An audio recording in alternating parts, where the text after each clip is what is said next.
नमस्कार, आप सभी का बहुत बहुत स्वागत है मेरी इस YouTube चैनल में। CGPSC प्रीलिम्स 2016 के क्वेश्चन पेपर को डिस्कस करेंगे, जो कि CGPSC प्रीलिम्स एग्जाम 2025 के लिए काफ़ी इंपॉर्टेंट हो सकता है।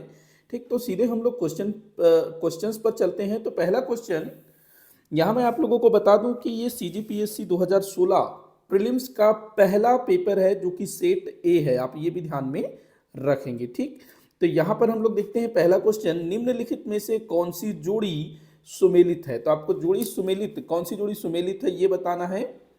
मुगल एवं मराठा कालीन युद्ध एक तरफ दिया हुआ है, मुगल एवं मराठा कालीन युद्ध दूसरी तरफ वर्ष दिया हुआ है, तो आपको सुमेलित करना है। ठीक है, तो यहाँ चौसा का युद्ध, चौसा का युद्ध जो कि हुआ था 1539 में। ठीक, तो ये गलत है। कन्नौज का युद्ध 1540 में हुआ था, और ये तो मुगल एवं मराठा काल से संबंधित नहीं था, मुगल क्योंकि इस समय मराठे नहीं थे। ठीक है, हल्दीघाटी का युद्ध 1576 में हुआ था, ये ठीक है। खजुआ का युद्ध, खजुआ का युद्ध भी यहाँ गलत दिया हुआ है। ठीक, खेड़ का युद्ध ये भी गलत दिया हुआ है। ठीक है, तो यहाँ पर आपका उत्तर हो जाएगा हल्दीघाटी का युद्ध, जो कि 1576 में लड़ा गया था मुगल सेना और अपने जो महाराणा प्रताप के मध्य। ठीक, आगे बढ़ते हैं अगले क्वेश्चन की ओर। विश्व युद्धों के बीच वर्षों में भारत में सक्रिय क्रांतिकारी आंदोलन से के संबंध में निम्नलिखित में से कौन सा कथन सत्य है। देखिएगा, यहाँ पर आपको बताना है कि विश्व युद्धों के बीच अर्थात जो पहला विश्व युद्ध हुआ था 1914 से 1918 के मध्य। ठीक, दूसरा विश्व युद्ध हुआ था 1939 से 1945 के मध्य। तो इन दोनों विश्व युद्धों के मध्य का जो समय था, उस समय में भारत में जो क्रांतिकारी गतिविधियां चल रही थी, तो उसके संबंध में कौन सा कथन सत्य है ये आपको बताना है। पहला दिया है चंद्रशेखर आजाद ने अनुशीलन समिति की स्थापना की, तो ये गलत है। अनुशीलन समिति की स्थापना बंगाल में हुई थी। आप लोग मुझे कमेंट करके बताइएगा अनुशीलन समिति के संस्थापक का नाम। ठीक, भगत सिंह नौजवान भारत सभा के संस्थापक थे, ये ठीक है, यही आपका जो है आंसर होगा। ठीक है, बाकी भी देख लेते हैं। प्रफुल्ल चाकी ने हिंदुस्तान रिपब्लिकन एसोसिएशन की स्थापना की, तो हिंदुस्तान रिपब्लिकन एसोसिएशन, इसकी स्थापना जो है बहुत बाद में हुई थी, जिसमें चंद्रशेखर आजाद जी भी शामिल थे। ठीक है ना, जिसमें काफी सारे क्रांतिकारी थे। एक नाम काफी फेमस है जिसे मैं भूल रहा हूं, माफी चाहूंगा। ठीक, तो ये भी गलत हो जाएगा। अगला दिया है सूर्य सेन ने हिंदुस्तान सोशलिस्ट रिपब्लिकन एसोसिएशन गठित किया, ये भगत सिंह जी ने गठित किया था, ये भी गलत है। ठीक है, सचिंद्र नाथ सान्याल युगांतर के संस्थापक थे, ये भी गलत है। तो यहाँ पर सही क्या होगा, भगत सिंह जी ने नौजवान भारत सभा के संस्थापक थे। अगला क्वेश्चन है, निम्नलिखित में से कौन सी जोड़ी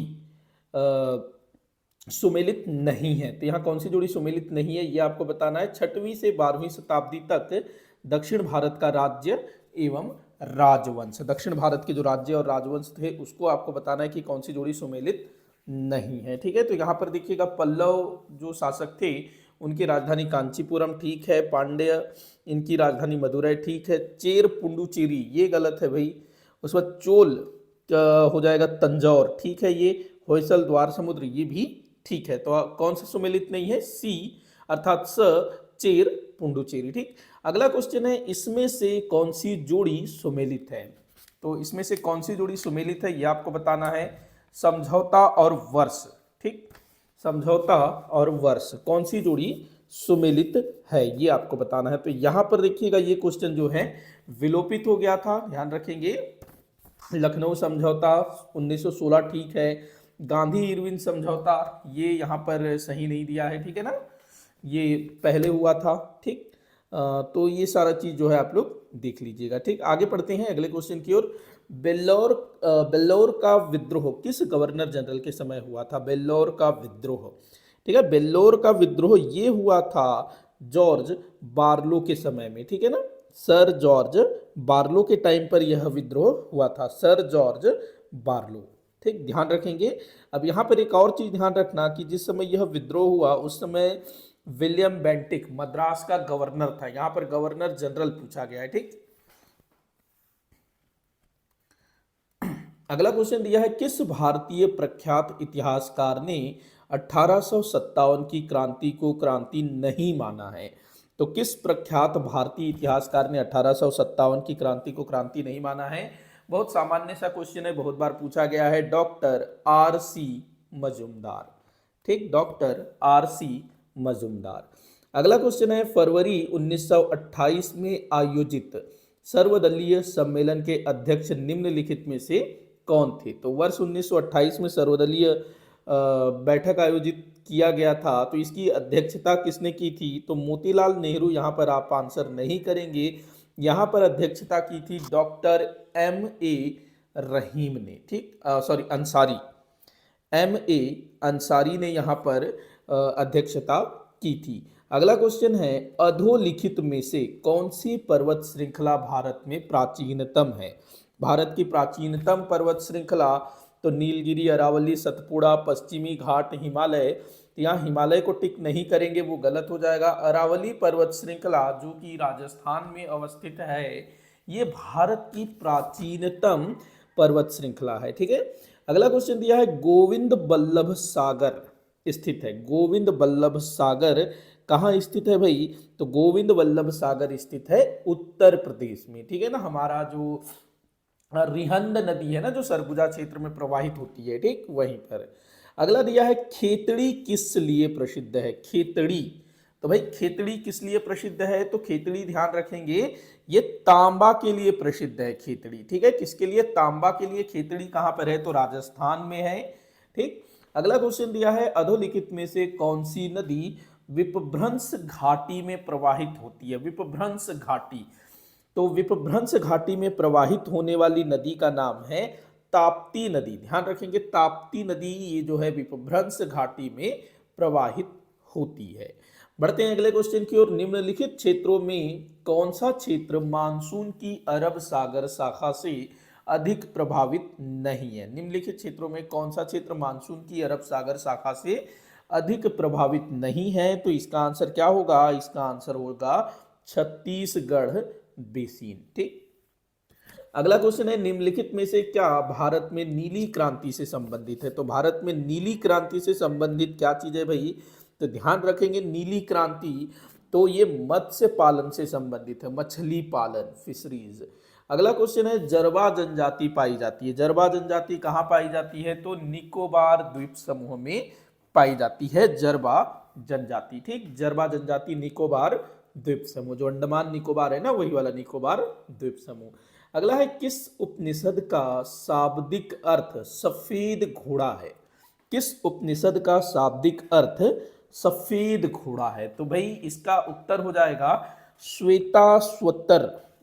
मैं यहां लिख देता हूं, यहां पर आंसर जो है ई होगा। ठीक है ना, एक मिनट, श्वेता स्वतर। ठीक, श्वेताश्वतर, श्वेताश्वतर उपनिषद, श्वेताश्वतर उपनिषद।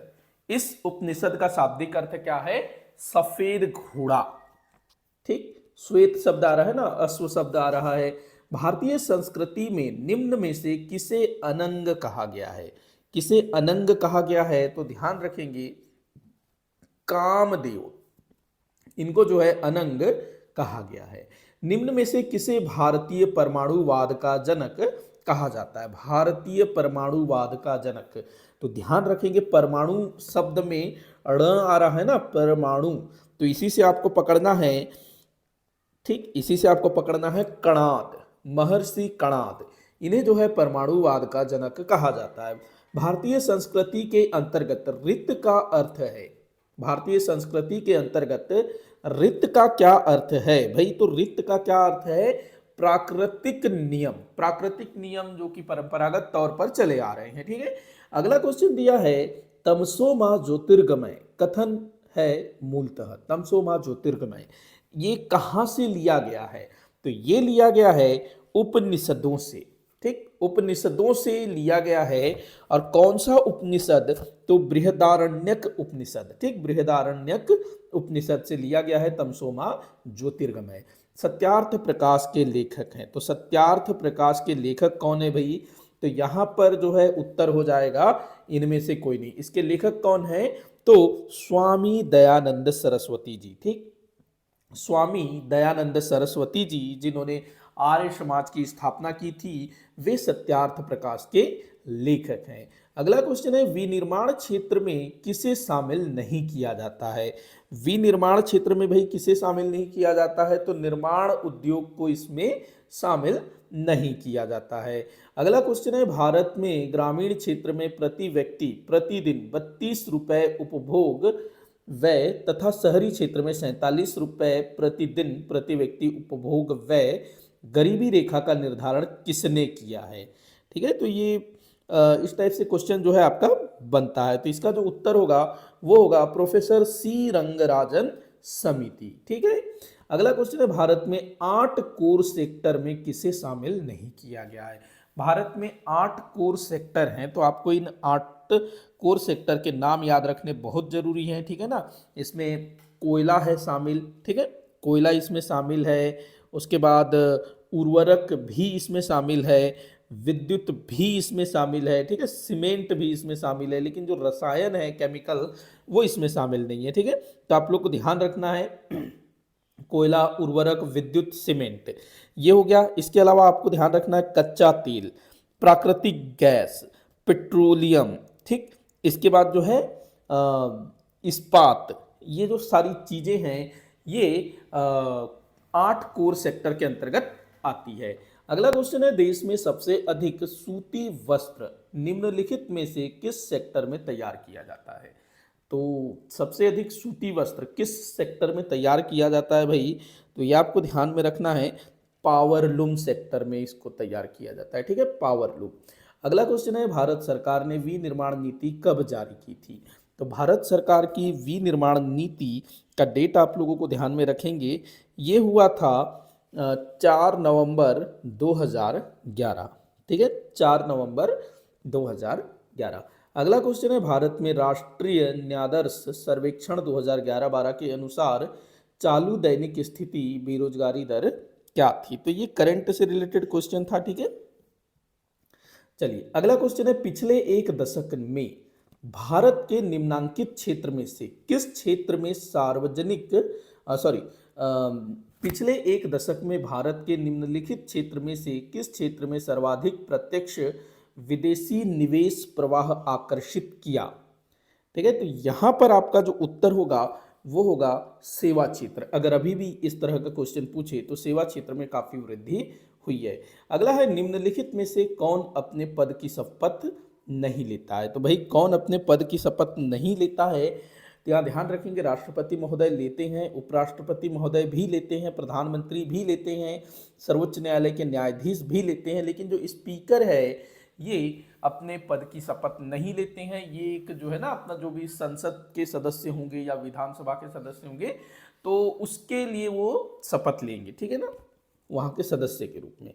अगला है, निम्नलिखित में से भारतीय संविधान का कौन सा अनुच्छेद प्रसाद का सिद्धांत उल्लेखित करता है? प्रसाद का सिद्धांत, ठीक है, तो इसका आंसर होगा अनुच्छेद 310। तो आपको इस तरह से जो है अपनी तैयारी को मजबूत करना है। अगला है, राष्ट्रपति की क्षमा प्रदान करने की शक्ति में क्या सम्मिलित नहीं है? तो राष्ट्रपति की क्षमा प्रदान करने की शक्ति में क्या शामिल नहीं है? ठीक, तो इसका आंसर होगा क्षमा कर सकता है, लघुकरण मतलब छोटा कम कर सकता है, ठीक, दंड को, ठीक, परिहार ये भी है, विराम भी है, प्रविलंबन ये भी है, ठीक, ये दोनों इसमें नहीं आएगा, रोक और निरंतरता। ठीक, तो आंसर हो जाएगा फ और ग, फ और ग, ये आपका आंसर होगा द। यहाँ 5 लिखा गया है। ठीक है, अगला क्वेश्चन है, सुमेलित करने को बोला गया है।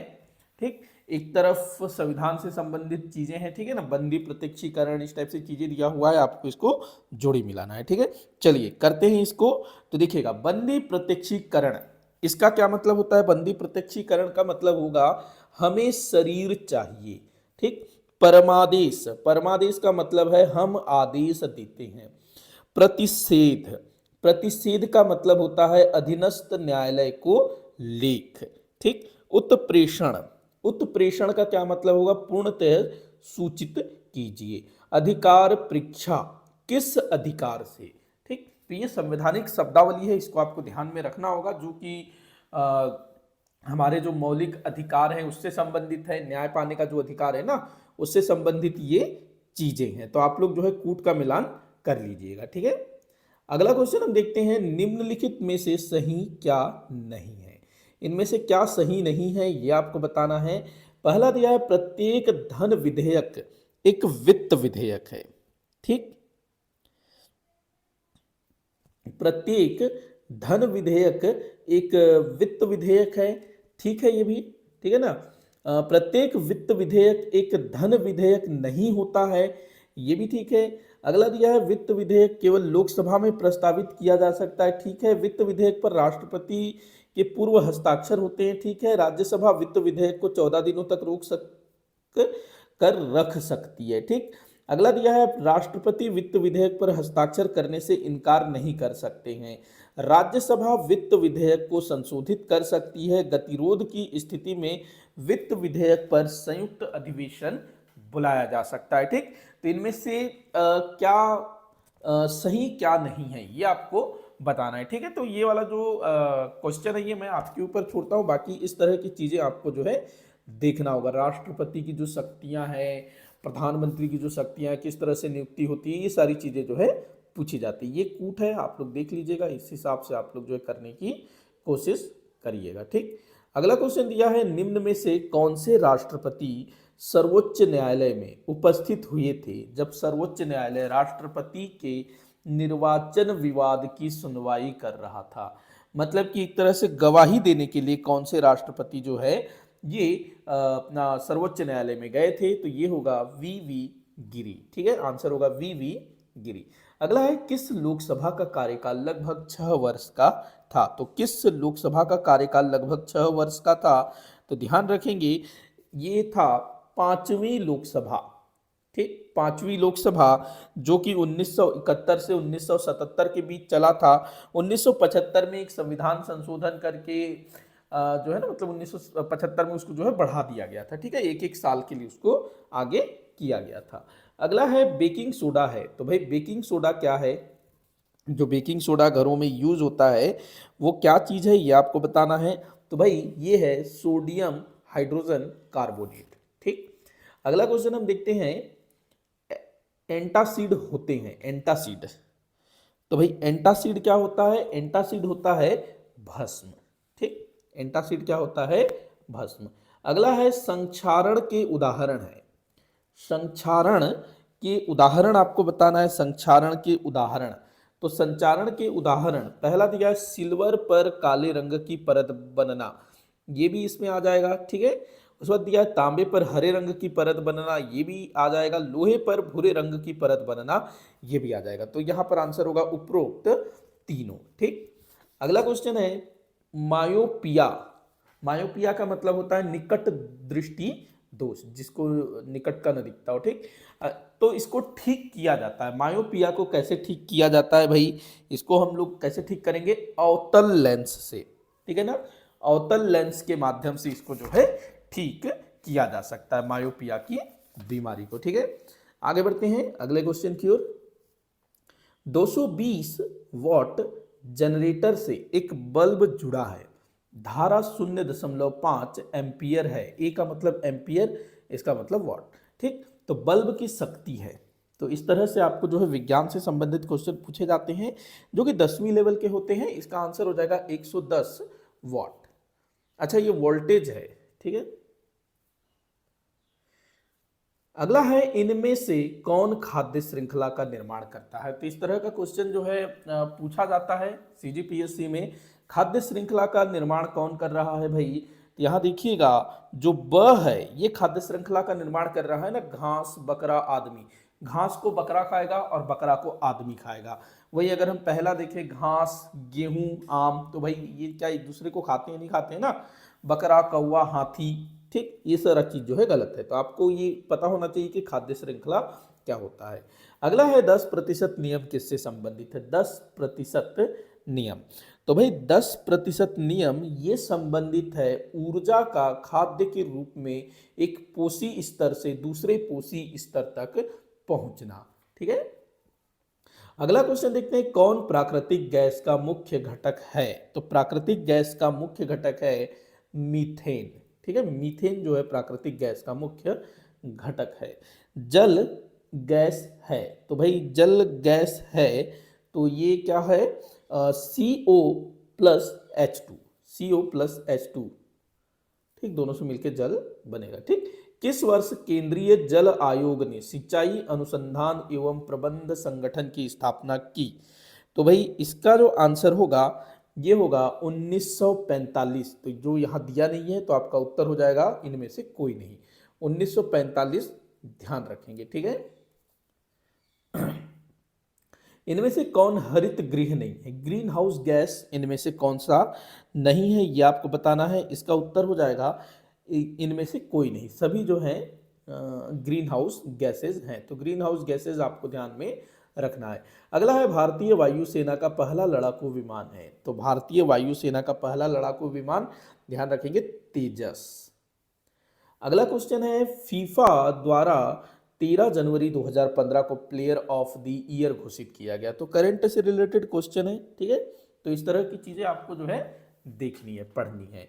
अगला क्वेश्चन है, भारत की पहली CNG ट्रेन 13 जनवरी 2015 को कहां से कहां तक चली थी? तो भाई इस तरह से क्वेश्चन जो है आपसे पूछा जाएगा, तो आप इनको ध्यान में रखिएगा। करंट से रिलेटेड क्वेश्चन है ये। अगला क्वेश्चन ये भी करंट से रिलेटेड क्वेश्चन है, वर्ष 2016 का हिंदी में साहित्य अकादमी पुरस्कार किसे मिला है? ठीक, तो इस तरह से जो है करंट से रिलेटेड क्वेश्चन आपसे पूछा जाएगा। अगला क्वेश्चन है, वर्ष 2016 का ज्ञानपीठ पुरस्कार किसे दिया गया? तो इस तरह से जो भी पुरस्कार वगैरह वर्तमान में मिला है वो आपको ध्यान में रखना है। ठीक है, चलिए आगे बढ़ते हैं। अब आ गया छत्तीसगढ़ से रिलेटेड क्वेश्चन। 50 क्वेश्चन छत्तीसगढ़ के होते हैं, 50 जो है बाकी इंडिया GS से होंगे। ठीक, तो देखते हैं, निम्नलिखित कथन पढ़िए। चलिए देखते हैं, पहला कथन है, 29 जुलाई 1938 को छत्तीसगढ़ के पंडित रविशंकर शुक्ल ने मध्य प्रांत के द्वितीय कांग्रेस मंत्रिमंडल का गठन किया। तो ये माफी चाहूंगा, बिल्कुल सही है। अगला दिया है, इस मंत्रिमंडल ने प्रांत में विद्या मंदिर योजना प्रारंभ की। तो ये गलत होगा, क्योंकि जिस समय पंडित रविशंकर शुक्ल जी शिक्षा मंत्री थे उस समय इन्होंने विद्या मंदिर योजना शुरू किया था। ठीक है ना,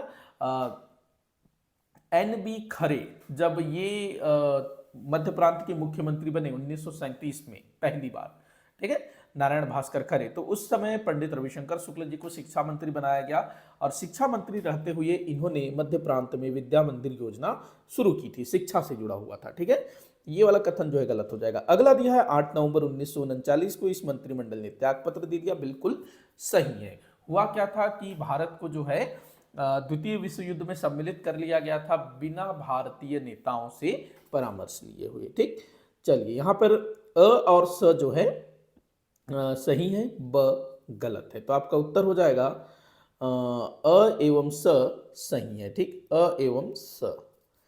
अगला क्वेश्चन हम देखते हैं, निम्नलिखित में से किस वर्ष में छत्तीसगढ़ मध्य प्रांत का एक संभाग बना?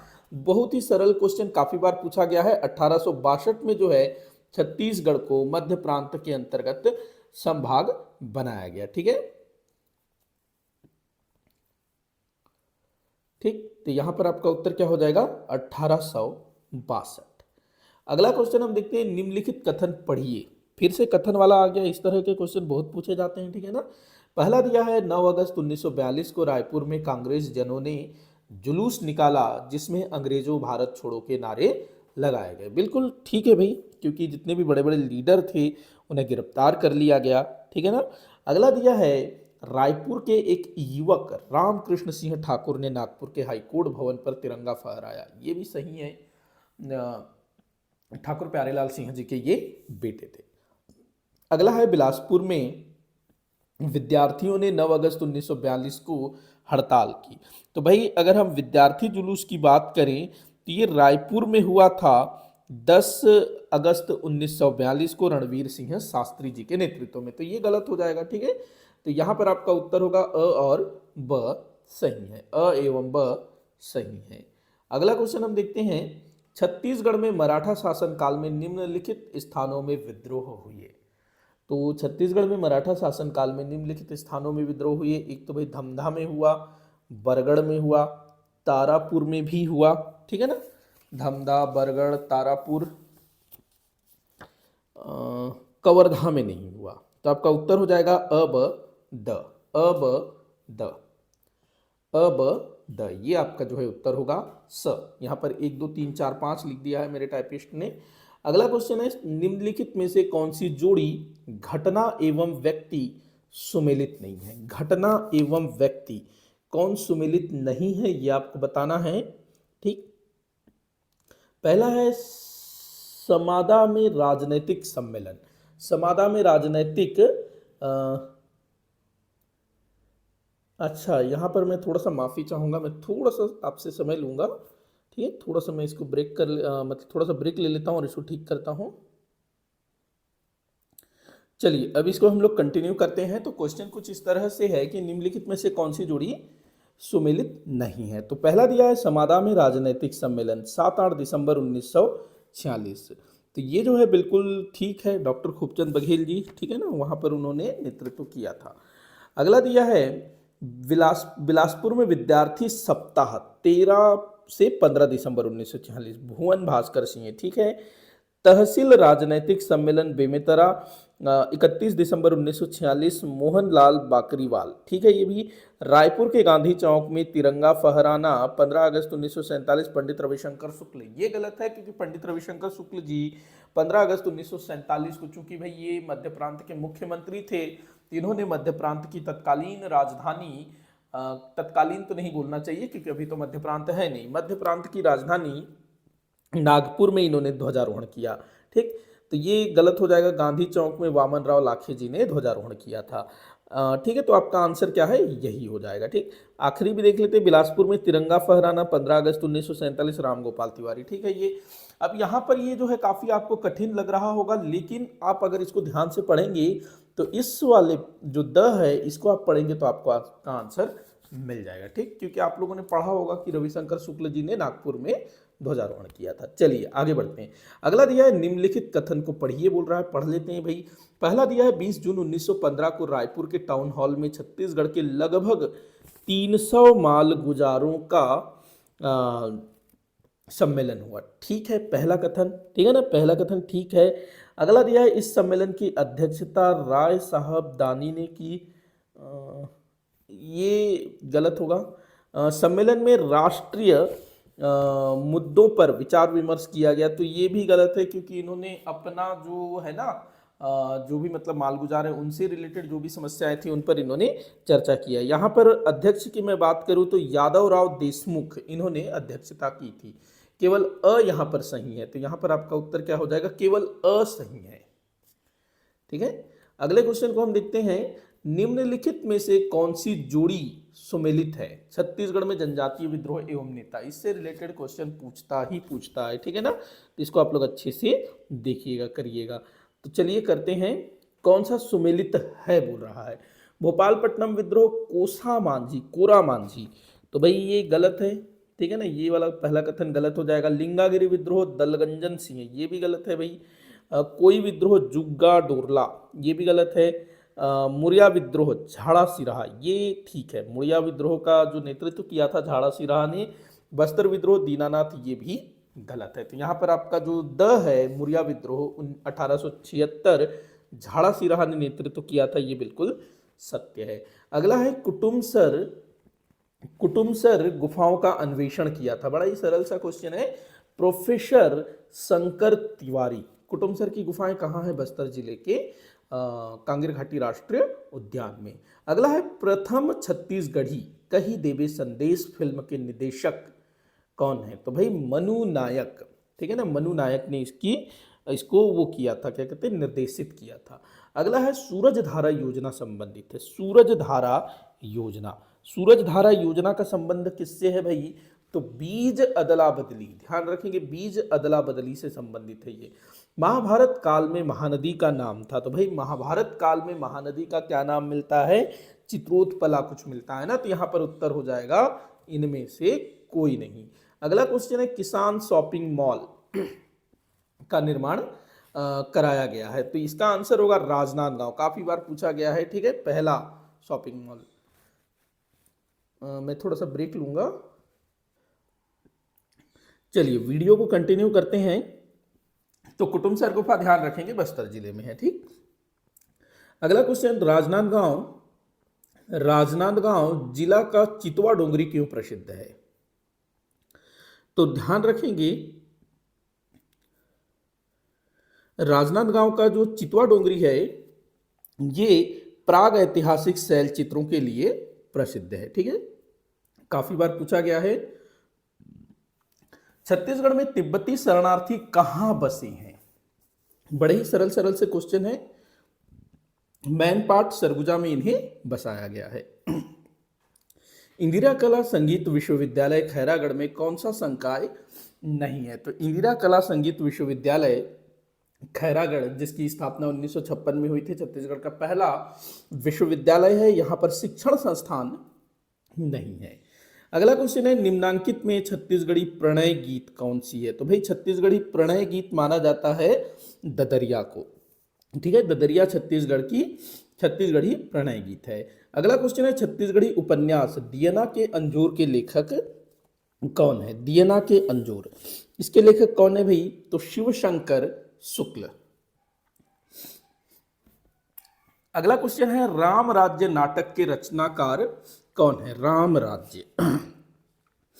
तो राम राज्य नाटक के रचनाकार, ध्यान रखेंगे आप लोग, इसके रचनाकार हैं पंडित मलिक राम त्रिवेदी, ठीक है, पंडित मलिक राम त्रिवेदी, कुछ ठीक। अगले क्वेश्चन को हम देखते हैं, मुरिया जनजाति में पुष कोलांग नृत्य कौन करते हैं? तो मुरिया जनजाति में जो पुष कोलांग नृत्य है ये केवल पुरुषों द्वारा किया जाता है, ठीक है, ध्यान रखेंगे। मांदरी नृत्य कौन करते हैं? मांदरी नृत्य किनके द्वारा किया जाता है? तो मुरिया जनजाति द्वारा मांदरी नृत्य किया जाता है। अगला क्वेश्चन है, छत्तीसगढ़ में कथक नृत्य के विकास में किसका योगदान है? तो राजा चक्रधर सिंह, जो कि रायगढ़ के शासक थे। अगला क्वेश्चन है, सरहुल त्योहार कौन सी जनजाति मनाती है? तो ध्यान रखेंगे, सरहुल त्योहार उरांव जनजाति द्वारा मनाया जाने वाला पर्व है। अगला क्वेश्चन है, कत्था बनाने वाली अनुसूचित जनजाति कौन सी है? तो भाई कत्था बनाने वाली जनजाति कौन है? तो ये खैरवार जनजाति है, ध्यान रखेंगे, खैर वृक्ष से जो है कत्था निकालने का काम करती है। अगला क्वेश्चन है, छत्तीसगढ़ की प्राचीन भाषा का नाम क्या है? तो भाई छत्तीसगढ़ की प्राचीन भाषा कोसली। अगला क्वेश्चन दिया है, मेघनाथ पर्व से संबंधित छत्तीसगढ़ की कौन सी जनजाति है? तो मेघनाथ पर्व, ध्यान रखेंगे, मेघनाथ पर्व से संबंधित जनजाति कौन सी है? तो गोंड जनजाति जो है मेघनाथ पर्व से संबंधित है। और जो मेघनाथ खंब की बात आएगी तब वहाँ कोरकू जनजाति का जिक्र आएगा। छत्तीसगढ़ में कबीर पंथ के संस्थापक हैं, तो कबीर पंथ के संस्थापक हैं धनी धर्मदास जी। अगला क्वेश्चन है, कहाँ का मढ़ई सर्वाधिक प्रसिद्ध है? तो ये नारायणपुर का जो मढ़ई है ये सर्वाधिक प्रसिद्ध है। अगला है, छत्तीसगढ़ की सबसे साक्षर जनजाति कौन सी है? तो भाई छत्तीसगढ़ की सबसे साक्षर जनजाति उरांव जनजाति है, ठीक है, ध्यान रखेंगे। अगला क्वेश्चन है, छत्तीसगढ़ राज्य ने सकल घरेलू उत्पाद में वर्ष 2012-13 से 2015-16 के 4 वर्षों की अवधि में औसतन वार्षिक आर्थिक वृद्धि दर प्राप्त की। तो ये करंट से रिलेटेड इस तरह के क्वेश्चन बनेंगे, तो आप लोग इस टाइप से अपना देख लीजिएगा, ठीक।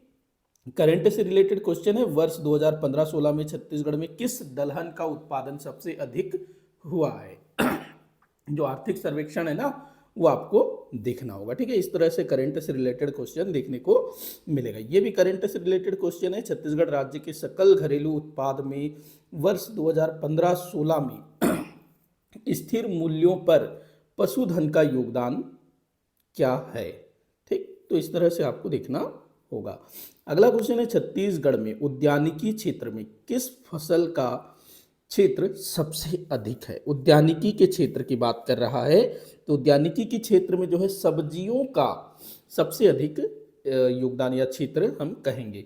अगला है, ड्रिप सिंचाई योजना के अंतर्गत राज्य के द्वारा माफी चाहूंगा, राज्य के द्वारा लघु एवं सीमांत कृषकों को लागत का कितना प्रतिशत अनुदान दिया जाता है। तो इसका उत्तर होगा लगभग 60%। जो ड्रिप सिंचाई लगाया जाता है ना, उसमें 40% जो है किसान खुद लगाएगा, 60% जो है सरकार देगी सहायता। छत्तीसगढ़ के राजस्व प्राप्तियों में वर्ष 2015-16 में कर राजस्व का योगदान क्या अनुमानित किया गया है। तो इस तरह से आपको जो है अभी का डाटा देखना होगा। अगला क्वेश्चन है, किस राष्ट्रीयकृत वनोत्पाद का छत्तीसगढ़ में समर्थन मूल्य पर संग्रहण किया जाता है। इनमें से किसका छत्तीसगढ़ में समर्थन मूल्य पर संग्रहण किया जाता है, यह आपको बताना है। तो भाई इसका आंसर होगा तेंदुपत्ता। अगला है, रायपुर को नगर निगम का दर्जा कब मिला। तो भाई रायपुर को नगर निगम का दर्जा मिला वर्ष 1967 में। अगला क्वेश्चन है, पंचायतों में अनुसूचित जाति और अनुसूचित जनजातियों को स्थान आरक्षण का प्रावधान निम्न में से किस अनुच्छेद में है। तो जो ST SC हैं, इनको स्थान आरक्षण किस अनुच्छेद के माध्यम से इनको प्रदान किया गया है, यह आपको बताना है। ठीक है, तो इसका उत्तर होगा 243D अर्थात द। अगला क्वेश्चन है, जिला न्यायाधीश शब्द संविधान के किस अनुच्छेद में आया है। जिला न्यायाधीश शब्द, तो ये मिलता है अनुच्छेद 233 में। ठीक, जिला न्यायाधीश। अगला क्वेश्चन है, यदि बजट विधानसभा में पुनर्स्थापित होने के पूर्व खुल जाए तो क्या होगा। मतलब बजट पेश होने से पहले ही अगर खुल जाता है तो इस कंडीशन में क्या किया जाएगा कि जो वित्त मंत्री है उसे त्याग पत्र देना होगा। ठीक है, वित्त मंत्री की जिम्मेदारी होती है ये चीज। अगला है, नगरपालिका परिषद का चुनाव लड़ने के लिए अर्हता क्या है। तो नगरपालिका का जो चुनाव है उसे लड़ने की क्या योग्यता अर्हता है, ये आपको बताना है। अभी नगर निगम नगरपालिका का चुनाव होगा ना, तो आपका क्वेश्चन बनेगा। ठीक है, तो देख लेते हैं। पहला तो भाई अध्यक्ष पद हेतु उसकी आयु 25 वर्ष से कम नहीं होनी चाहिए। ठीक है, अगर अध्यक्ष पद के लिए वो लड़ रहा है तो 25 साल से कम नहीं होना चाहिए, बिल्कुल ठीक है। पार्षद हेतु उसकी आयु 21 वर्ष से कम नहीं होनी चाहिए, ये भी सही है। जिसका नाम मतदाता सूची में है चुनाव लड़ सकता है, हाँ ये भी जरूरी है। ठीक, अगला है, कोई भी व्यक्ति 2 वार्ड से पार्षद का चुनाव एक साथ लड़ सकता है, तो ये गलत है, नहीं लड़ सकता। अगला है, कोई भी व्यक्ति अध्यक्ष और पार्षद का चुनाव एक साथ लड़ सकता है, ये भी ठीक है। ठीक है, तो आप लोग कूट का मिलान कर लीजिएगा। ठीक, अच्छा यहाँ पर स नहीं दिया हुआ है, कई बार इसको देखना पड़ेगा। ठीक, जिसका नाम मतदाता सूची में है चुनाव लड़ सकता है, हाँ मतदाता सूची में तो नाम होना जरूरी है ना। चलिए देखते हैं इसको। ठीक, वैसे यहाँ पर ये वाला तो गलत है 100%। ठीक, डाउट किस में है, स में। अगला क्वेश्चन हम देखते हैं, यदि पंचायत और छावनी बोर्ड के मध्य विवाद हो तो अंतिम निर्णय कौन लेगा। पंचायत और छावनी बोर्ड के मध्य अगर कुछ भी विवाद होता है तो ऐसी स्थिति में अंतिम निर्णय कौन लेगा। यहाँ ध्यान रखना, राज्य सरकार केंद्र सरकार के अनुमोदन के अध्ययन। ठीक, उत्तर क्या हो जाएगा, द। अगला क्वेश्चन हम देखते हैं 93, क्वेश्चन नंबर 93, खंड और जिला पंचायतों की सीमा में परिवर्तन की अधिसूचना कौन जारी करता है। खंड और जिला पंचायतों की सीमा में परिवर्तन की अधिसूचना कौन जारी करता है, तो राज्यपाल जारी करता है। ठीक है, ध्यान रखेंगे। अगला है, नगरपालिका परिषद के अध्यक्ष के प्रत्यावर्तन के विषय में सही क्या है। नगरपालिका का जो अध्यक्ष है उसके प्रत्यावर्तन के संबंध में क्या सही है, ये आपको बताना है, सही क्या है।